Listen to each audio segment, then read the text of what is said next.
Welcome guys, जे clone job channel में आपका बहुत बहुत स्वागत है। आज के इस वीडियो में हम डिस्कस करने वाले केमिस्ट्री यानी कि रसायन विज्ञान के मल्टीपल चॉइस क्वेश्चन, जो कि आपके लिए बहुत इंपॉर्टेंट है। अगर आप बीएस नर्सिंग की तैयारी करना चाहते हैं, उनके फॉर्म के बारे में जानना चाहते हैं, एडमिशन का प्रोसेस जानना चाहते हैं, तो आप सही जगह आ गए, ठीक है। और चैनल को सब्सक्राइब करके बेल आइकन पर प्रेस कर सकते हो, ताकि आपको लेटेस्ट इन्फॉर्मेशन मिलती रहे। और जैसे जैसे फॉर्म आते जाएंगे वो हमारे साइंस एम के चैनल पर अवेलेबल होते जाएंगे। साइंस एम के चैनल जिनको सब्सक्राइब कर रखा है बहुत बहुत धन्यवाद, और जिन्होंने नहीं कर रखा नीचे डिस्क्रिप्शन में लिंक दिया हुआ है, वहाँ पर जैसे फॉर्म आते जाएंगे आपके बीएस नर्सिंग के, काउंसलिंग के, ठीक है, सारी सूचना वहाँ मिल जाएगी। और यहाँ पर हम प्रैक्टिस क्वेश्चन करेंगे, ठीक है। तो चलिए शुरू करते हैं। पहला क्वेश्चन है आपका, बहुत अच्छा क्वेश्चन है, न्यूमेरिकल टाइप है। यह यहाँ पर जो दिया हुआ है NaCl दिया हुआ है आपका, NaCl4 2 यहाँ पर दिया हुआ है, ठीक है। इंग्लिश और हिंदी यहाँ पर दोनों दी हुई है। तो आपको बताना है कि NaCl4 2 जो होता है का चुंबकीय आघूर्ण केवल चक्र है, कितना है। The magnetic momentum spine only of NaCl4 2। Option आपके सामने 5.46 bm, 1.41, 2.83, 1.82। Right option is 1.41 bm, ठीक है, राइट ऑप्शन हो जाएगा। तो इसी प्रकार के आपके क्वेश्चन बनते, देखो चलते आगे एक और। अगला क्वेश्चन है, थोड़ा सा इसको एडजस्ट कर लेते ताकि आपको आंसर देने में दिक्कत ना हो। और पहले आप आंसर देने का प्रयत्न किया करो गाइज, ताकि आपकी प्रैक्टिस भी साथ में हो सके। गाइज जितनी भी गलतियां करनी है ना यहाँ करो, बट इंट्रांस एग्जाम में मत करना, ठीक है। आपके फ्यूचर का मामला है, आपका अगले 4 साल का कैरियर फ्यूचर यही करेगा इंट्रांस एग्जाम डिसाइड।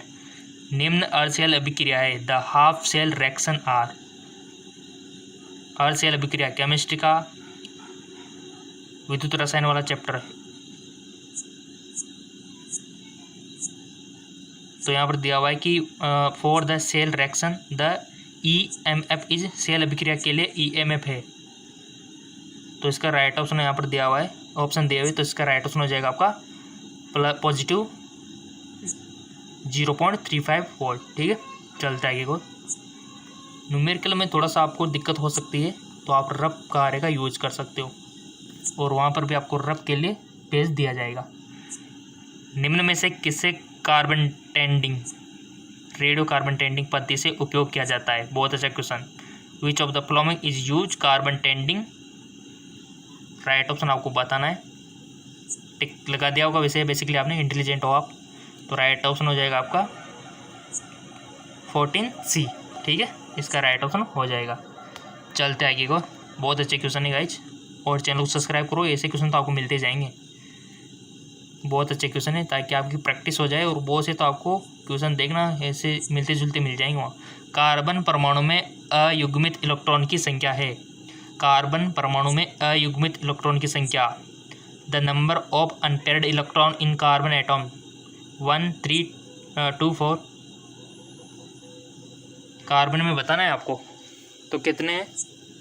तो राइट ऑप्शन हो जाएगा 2, ठीक है। चलते आगे और।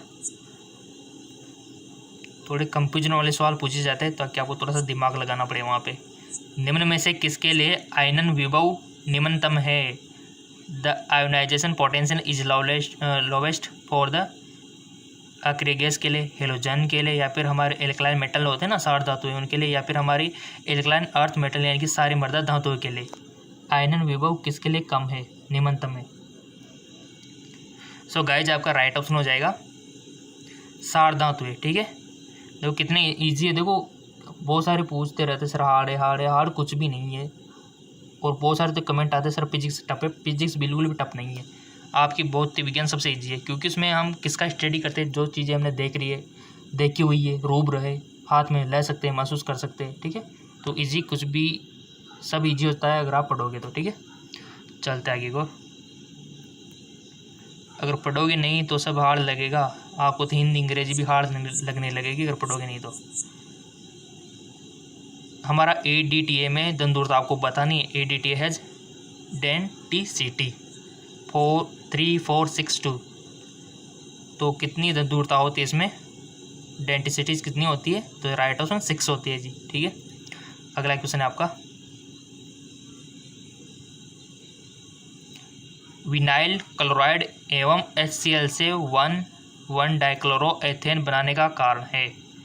The cause of formation of 1,1 dichloroethane with vinyl chloride and HCl। और गाइज चैनल सब्सक्राइब कर लो ताकि आपको फिजिक्स, केमिस्ट्री, बायोलॉजी, क्योंकि इन तीनों को लेकर हम चल रहे हैं। तो राइट ऑप्शन इसका क्या होगा? ये ऑप्शन आपके सामने। सेल का मेमोरिक प्रभाव, दिबंध का प्रतिबंधित घूर्णन, सेल का प्रणिक प्रभाव, इनमें से कोई नहीं। तो राइट ऑप्शन हो जाएगा आपका इनमें से कोई नहीं। ठीक है, अगला सवाल 8। एक सोच का कौन सा युग्म फेनिल हाइड्रोजन से अधिक समानता आयोजन देता है? बहुत अच्छा क्वेश्चन है। Which pair of the hexose of the reaction with phenyl hydrogen give some osazone? तो इसका राइट ऑप्शन क्या होगा? ग्लूकोज व राइबोज, ग्लूकोज व राइबोज सोरबोज। ठीक है, ग्लूकोज और फ्रैक्टोज, और आपका फ्रैक्टोज और सोरबोज। एक सोच का कौन सा युग्म फेनिल हाइड्रोजन से अभिक्रिया कर समान ऑक्साजोन देता है? तो इसका राइट ऑप्शन हो जाएगा आपका ग्लूकोज व फ्रैक्टोज। ठीक है, चलते आगे को। न्यूमेरिकल टाइप है तो थोड़ा सरफ कार्य की जरूरत आपको पड़ सकती है, बट क्वेश्चन ईजी है। अभिक्रिया ये आपके सामने दी हुई है, मैं एम आपको बताना है। ठीक है, ये जो रिएक्शन है आपके सामने, यहाँ से आप हिंदी में देख सकते हो, ये ऊपर का इंग्लिश में है। ठीक है, इन द रिएक्शन। तो रिएक्शन कौन सी है? ये वाली, ये आप देख सकते हो। तो इसमें आपको एम है, एम आपको बताना है, आइडेंटिफाई करना है इसमें। ये बहुत सी जगह में आ रहा है ना, ये क्या है? क्या ये आयरन है, गोल्ड है, जिंक है, या फिर कॉपर है? ये एम आखिर है क्या? यहाँ पर भी 4M लिख रखा है, यहाँ पर भी M लिख रखा है, तो ये M है आखिर क्या? तो इसका राइट ऑप्शन हो जाएगा आपका गोल्ड है जी। ठीक है, राइट। और गाइस तैयारी कर लो, BS नर्सिंग में बहुत सारे स्कोप है। अगर इसमें आपका सिलेक्शन हो गया तो आपकी लाइफ सेटल है गाइस, क्योंकि इसमें मैं आपको बताऊँ ना कि स्कोप ही बहुत सारा है आपके स्टेट लेवल से सेंट्रल लेवल तक, और सेंट्रल लेवल से अफ्रोड तक। ठीक है, अफ्रोड का नाम सुनते ही एरोप्लेन याद आ गया होगा आपको, क्योंकि अफ्रोड तो इसमें जाओगे ना आप। तो अगर इसमें जाना है तो तैयारी अच्छे से करो। ठीक है, क्योंकि विदेशों में भी BS नर्सिंग की डिमांड है, और आपको पता है कि तरह तरह की बीमारियाँ सामने आ रही है, तो सैलरी भी अच्छी खासी होती है। विदेशों में तो डॉलर में पेमेंट होता है BS नर्सिंग वालों का। तो बस आप नंबर ले आओ, सब बाकी सेटल हो जाएगा। कॉलेज में कोई दिक्कत ही नहीं आने देंगे हम। ठीक है, कॉलेज में किस प्रकार से पढ़ना है वो भी हम सिखा देंगे आपको। तो बहुत सारा स्कोप है, आपने सही डिसीजन लिया है BS नर्सिंग करने का। ठीक है, स्टेट लेवल से लेकर सेंट्रल लेवल तक, सेंट्रल लेवल से आपको अप्रोड तक, विदेशों तक आपकी पहुंच है, कहीं पर भी आप जॉब कर सकते हो। ठीक है, बट उससे पहले आपको ये एंट्रांस तो क्रैक करना ही होगा, क्योंकि अगर आप गवर्नमेंट से करते हो तो आपके लिए उसमें ऑफर रहता है प्लेसमेंट का। ठीक है, और वैल्यू भी रहती है गाइस, और आपको फ़ायदा भी रहता है, आपकी फीस कम लगती है। ठीक है, तो जितना हो सके आप नंबर लाने का प्रयत्न कीजिए, हम हमारी तरफ से पूरी कोशिश कर रहे हैं। जेके जॉब, साइंस MKS चैनल और हमारा GK MCQ MK चैनल, ये तीनों आपको सपोर्ट कर रहा है। साइंस MK चैनल पर हम आपको जैसे जैसे फॉर्म आते हैं ना BS नर्सिंग के, कहाँ पर इंडिया में, जैसे पंजाब में आ गया, राजस्थान में हुआ, MP में हुआ, UP में आने वाला है, तो इनकी सूचना वहीं पर मिलती है साइंस MKS पर। उसका लिंक मैंने डिस्क्रिप्शन में दे दिया है। और जो जेके जॉब है वहाँ पर हम इसके अभी आप देख रहे हो प्रैक्टिस हम करा रहे हैं यहाँ पे। ठीक है, और जो हमारा GK MCQ MK चैनल है वहाँ पर रोजाना फिजिक्स, केमिस्ट्री, बायोलॉजी का आपको मल्टीपल चॉइस क्वेश्चन मिलते हैं, बट वो हिंदी मीडियम में। ठीक है, तो जाके उसको फॉलो कर सकते हो, लिंक इन सभी के डिस्क्रिप्शन में दे दिया। ठीक है, तो अगला क्वेश्चन है, वह प्रजाति जो लुईस अम्ल की तरह व्यवहार करते हैं लेकिन ब्रास्टेड अम्ल नहीं है? The species which behave as Lewis acid but is not Bronsted acid. O2- BF3 OH- NH2। तो इसका राइट ऑप्शन हो जाएगा आपका BF3। ठीक है, अगला क्वेश्चन, बेकिंग सोडा है जी, जिसको सूत्र पता है तो बहुत बहुत धन्यवाद, क्योंकि ये बचपन में भी आपने पढ़ा हुआ 10th की बुक में आ जाता है। बेकिंग सोडा, ब्लीचिंग पाउडर, कपड़े धोने का सोडा, खाने का सोडा, सब कुछ आ जाता है। ठीक है, तो बता दो। सो सिंपल इसका राइट ऑप्शन हो जाएगा आपका NaHCO3 यानी कि सोडियम बाइकार्बोनेट, इसको आप बोल सकते हो। और इसके अमल से क्रिया कराने पर कौन सी गैस मुक्त होती है गाइज? NaHCO3 से।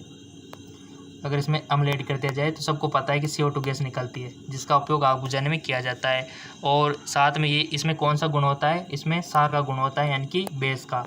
तो इसको एसिडिटी में भी यूज़ किया जा सकता है। आपको जब एसिडिटी हो जाए, खट्टी डकार रहने लग जाए, तो इसका यूज कर सकते हो आप ऐसा, क्योंकि ये सार है।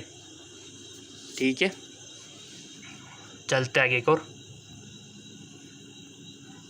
न्यूमेरिकल टाइप क्वेश्चन है, तो थोड़ा आपको रफ कार्य की जरूरत पड़ सकती है। अभिक्रिया जो कि आपके सामने दी हुई है का ऊष्मा परिवर्तन माना जाता है। अभिक्रिया का ऊष्मा परिवर्तन माना जाता है। गलन ऊष्मा, दहन ऊष्मा, वाष्पन ऊष्मा, संवहन ऊष्मा। तो राइट ऑप्शन हो जाएगा आपका दहन ऊष्मा। चलते आगे और क्वेश्चन इंपॉर्टेंट है। हाँ, देख सकते हो BSNL से MCQs। प्रोपाइन पानी के साथ HgSO4 और H2SO4 की उपस्थिति में अभिक्रिया करके देता है एसीटोन, एसिटैल्डिहाइड, मिथाइल एसीटेट या फिर एसिटिक अम्ल। प्रोपाइन पानी के साथ HgSO4 और H2O की उपस्थिति में अभिक्रिया करके क्या देता है? तो राइट ऑप्शन भी आपने टिक लगा दिया होगा। जिसको रिएक्शन आती होगी ना, तो उसको तो आ गया होगा। तो राइट ऑप्शन हो जाएगा आपका एसीटोन देता है। ठीक है, प्रोपाइन पानी के साथ HgSO4 और H2SO4 की उपस्थिति में अभिक्रिया करके क्या देता है? एसीटोन। बहुत अच्छा क्वेश्चन। सामान्य टेबल लवण का सूत्र क्या है? What is the formula of common table salt? KCl, NaCl, CaCl2, इनमें से कोई नहीं। तो आपका राइट ऑप्शन हो जाएगा NaCl, सोडियम क्लोराइड। ये आप जो नमक यूज करते हो उसका सूत्र है। निम्न में से कौन सी गैस पृथ्वी के वायुमंडल में सर्वाधिक मात्रा में पाई जाती है? कौन सी गैस? Oxygen, nitrogen, argon, chlorine. कौन सी गैस पृथ्वी के वायुमंडल में सर्वाधिक मात्रा में पाई जाती है? विच of the flowing gas has maximum amount earth atmosphere? Right option is nitrogen. ठीक है, कितना परसेंट? 78। ऑक्सीजन 21। पता है ना। चलता है आगे को। देखिए गाइज, आपके BSNL से एंट्रेंस एग्जाम ना तो ज़्यादा हार्ड आते हैं क्वेश्चन, ना ही ज़्यादा इजी आते हैं, मिडिल टाइप के आते हैं। ठीक है, तो आप इजीली कर सकते हो। You can do it. Delta E वाली अभिक्रिया यानी कि delta H equal to delta E वाली अभिक्रिया है। बहुत अच्छा क्वेश्चन है। द रिएक्शन विथ, यहाँ पर दिए हुए, तो चारों ऑप्शन आपको रीड कर लेना है, जिसमें डेल्टा H और डेल्टा E वाली अभिक्रिया आपको बतानी है। सो right option is H2Br2 2HBr यानी कि ऑप्शन 4 हमारा राइट ऑप्शन हो जाएगा। चलते आगे को। वह पदार्थ जो गैंग के साथ अभिक्रिया करके गलीय ध्रुवे बनाता है कहलाता है। सो गाइज, वो कहलाता है धातुमल यानी कि स्लैग। चलते आगे और निम्न में से कौन सा अणु एंटीबॉडीज अणु कक्षक में अयुग्मित इलेक्ट्रॉन रखता है? विच of the flowing molecule has unpaired electron in antibody molecular orbital? O2, B2, N2 और C2। So right option is O2। ठीक है, नेक्स्ट। किसी धातु के सल्फाइड आयस्क को धातु ऑक्साइड में परिवर्तन किया जाता है। सल्फाइड और of the metal in convert into metal oxide version से, वैश्वीकरण से, प्रगलन से या फिर निस्तापन से। तो राइट ऑप्शन हो जाएगा आपका वर्जन से, बाय रोस्टिंग। और अपने दोस्तों के साथ भी शेयर किया करो ताकि उनके भी हेल्प हो सके, जैसे लॉकडाउन में, कोरोना में, तो आपको धर्म लगेगा। निम्नलिखित में से कौन सा बहुलक रेयॉन बनाने में प्रयुक्त होता है? बड़ा पुण्य मिलेगा आपको। ठीक है, शेयर किया करो ताकि उनका फ़ायदा हो सके। निम्नलिखित में से कौन सा बहुलक रेयॉन बनाने में प्रयुक्त होता है? रियोन जानते हो ना, रियोन लड़के का नाम नहीं है। रियोन कुछ वस्तु होते हैं, बहुलक होता है, पॉलीमर होता है। पॉलीमर होता है क्या, मतलब कौन सा बहुलक, बहुलक नहीं है, रियोन वस्तु होती है, ठीक है। तो आपको बताना है कि कौन से पॉलीमर का यूज होता है, क्या सेलुलोज का होता है, पॉलिस्टर का होता है, नायलॉन का होता है, फिर स्टार्च का होता है। Polymer use to prepare rayon, right option is cellulose, ठीक है, यानी कि सेलुलोज से बनाई जाती है, ठीक है, रियोन। सो गाइस पॉलीमर से क्वेश्चन बनता है 100%, तो इसको मैं करवा दूंगा। अगर आपकी डिमांड आएगी तो पॉलीमर का पूरा चैप्टर ही करवा दूंगा, जिसमें एक लग इकाइयाँ और आपके सारे बहुलक आ जाएंगे, ठीक है, बट कमेंट आने चाहिए। अगला जो क्वेश्चन है, यहाँ पर लिखा हुआ है कि जलीय विलयन में क्रिया करता है, ठीक है, विच of the following react with aqueous solution, यहाँ पर दिया हुआ है।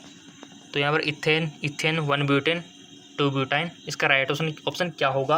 आप रफ कार्य में भी कर सकते हो इसको, वीडियो को पॉज करके, और उसके बाद आंसर दे सकते हो, ठीक है। तो इसका राइट ऑप्शन हो जाएगा आपका करेक्ट ऑप्शन 1 ब्यूटेन, ठीक है। चलते आगे और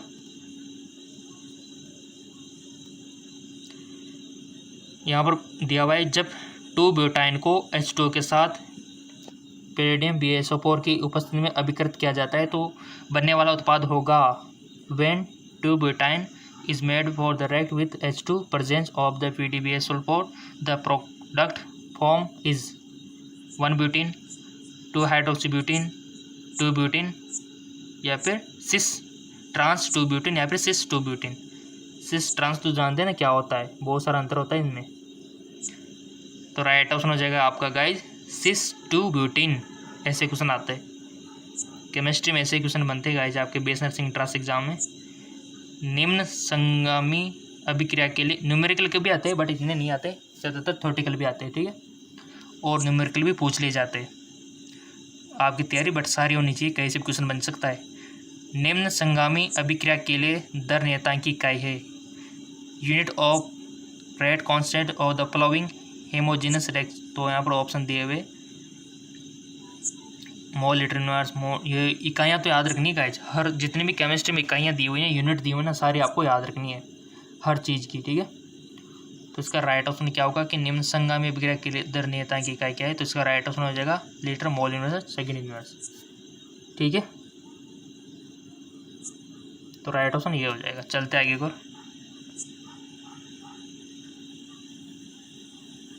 Fe3+ में अयुग्मित इलेक्ट्रॉन की संख्या आपको बतानी है। The number of unpaired electron in Fe3+, 2, 3, 5, 1। सो इसका राइट ऑप्शन हो जाएगा 5, ठीक है। अयुग्मित इलेक्ट्रॉन पूछा जा सकता है, और निकालना तो सबको आता है ना अयुग्मित इलेक्ट्रॉन। जिसको नहीं आता है कमेंट कर देना, मैं सिखा दूंगा अयुग्मित इलेक्ट्रॉन कैसे निकालते हैं, बहुत ईजी है निकालना। अगला क्वेश्चन है, कार्बनिक यौगिकों की शुद्धता की संतुष्टि की जाती है, यानी कि purity of organic compound in verified, यानी कि गलनांक द्वारा, घनत्व द्वारा, अणुभार द्वारा, या फिर जल में विलेयता द्वारा। इंग्लिश में भी दिया हुआ है, क्योंकि किसी को दिक्कत ना हो, इंग्लिश मीडियम वालों को भी नहीं हो, तो इंग्लिश मीडियम और हिंदी मीडियम दोनों को लेकर हम चल रहे हैं, और आपके एंट्रेंस एग्जाम में भी दोनों लैंग्वेज यूज होती है, ठीक है। Multiple point, density, molecular weight, solubility in water. तो इसका राइट ऑप्शन इज गलनांक, मेल्टिंग पॉइंट। नेक्स्ट इज, किस अम्ल को दुर्लभ अम्ल माना जाता है। In which of the following acid in consider weak acid, H2SO4, H3PO4, HCl, या फिर बैटरी अम्ल। गाइज मैं आपको बता दूं, आपको पता होना चाहिए कि एसिड यानी कि जो हाई एसिड होते हैं ना, हाई एसिड जो ज़्यादा प्रबल अम्लीय होते हैं, और एक होता है वीक एसिड।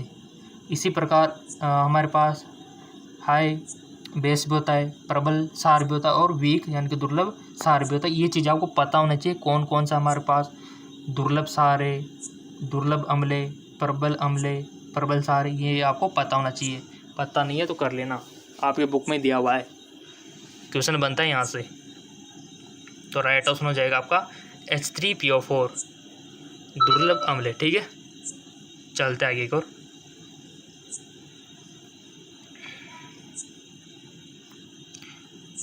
सरल घनीय एकक कोष्ठिका के लिए समन्वय संख्या का मान आपको बताना है। The coordination number of simple cubic unit cell 463। यहाँ से भी क्वेश्चन आता है आपका टॉस सॉलिड स्टेट वाला चैप्टर है ना, फर्स्ट वाला, वहाँ से भी क्वेश्चन बनता है। तो इसका राइट ऑप्शन हो जाएगा आपका 6। Okay, correct. Next question is vitamin से क्वेश्चन आ गया। देखो मैंने विटामिन से प्रैक्टिस करवाई थी, जिन्होंने विटामिन की प्रैक्टिस नहीं की वो विटामिन की प्रैक्टिस जाके कर लेना, नीचे डिस्क्रिप्शन में लिंक दे दूंगा, ठीक है। विटामिन 100% क्वेश्चन बन सकता है। मैंने सभी विटामिन की प्रैक्टिस भी करवा दी है हमारे GK MCQ जैम के चैनल पे, तो वहाँ जाके आप प्रैक्टिस कर लेना इसकी। निम्न में से कौन सा विटामिन जल में मिले, सब कुछ मैंने पढ़ाया हुआ है, जितना भी क्वेश्चन बनेगा ना उतने। विच of the flowing vitamin is water soluble, water में सोल्यूबल, फैट में सोल्यूबल, सब कुछ पढ़ा दिया मैंने। तो इसका राइट ऑप्शन क्या होगा वाटर में सोल्यूबल का, तो विटामिन बी, ठीक है। और मैंने आपको ट्रिक भी बताई थी कि आपको कैसे याद रखना है, WBC बस, यानी कि विटामिन वाटर में BC सोल्यूबल है, बस 2 ही विटामिन बी और सी, तो WBC यानी कि वाटर में BC, ठीक है। चलते आगे और ओके। सो विटामिन वाला वीडियो देख लेना, लिंक नीचे डिस्क्रिप्शन में दे दूंगा। GK MCQ जैम के चैनल में मैंने प्रैक्टिस करवा दी है, कोई दिक्कत नहीं आएगी, सब कुछ वहाँ पर मैंने समझा दिया है, रासायनिक नाम भी मैंने बता दिया है वहाँ पे, ठीक है। चलते आगे और निम्नलिखित में दुर्लतम सार है weakest base among the flowing H- Cl - CH3 - CH3O, तो यहाँ पर दिया हुआ है वीकेस्ट बेस। देखो पूछ लिया ना, इसका अपोजिट भी आपको पता होना चाहिए, ठीक है। तो इसका राइट ऑप्शन क्या होगा, राइट ऑप्शन हो जाएगा आपका Cl- वीकेस्ट सार है। नेक्स्ट क्वेश्चन, राउल्ट का नियम निम्न में से संबंधित है। Raoult law is related to वाष्प दाब, हिमांक, क्वथनांक, प्राशन दाब। यहाँ पर दिया हुआ है vapour pressure, freezing point, boiling point, osmotic pressure. तो राइट ऑप्शन आपको बताना है।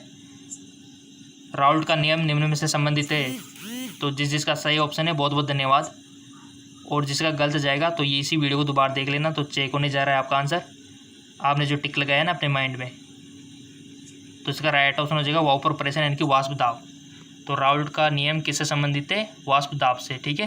सो गाइज इसी प्रकार की वीडियो रोजाना पाने के लिए इस चैनल को सब्सक्राइब करके बेल आइकन पर प्रेस कर लो, ताकि वीडियो सबसे पहले आपको मिले और आपकी तैयारी बहुत अच्छी खासी हो सके और आपका सिलेक्शन हो जाए, और सिलेक्शन होने के बाद आपको गवर्नमेंट जॉब का मौका मिल जाए, ठीक है।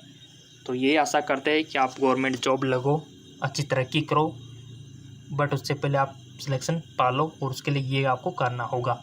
तो चैनल को सब्सक्राइब कर लीजिए। साइंस एम के चैनल पर हम रोजाना आपको अपडेट डालते रहते हैं, कहाँ पर कितना स्कोप है, स्कॉलरशिप कितनी लगती है, फीस कितनी लगती है, सब कुछ वहाँ पर मैं बताते रहते हैं साइंस एम के पर, तो उसको जाके फॉलो कर लेना। और GK MCQ जैम के चैनल है, वहाँ पर हम रोजाना प्रैक्टिस करवाते रहते हैं फिजिक्स, केमिस्ट्री, बायोलॉजी की, तो इन सब के लिंक नीचे डिस्क्रिप्शन में दिए हुए, तो जाइए उनको फ़ायदा उठाइए। ओके, धन्यवाद।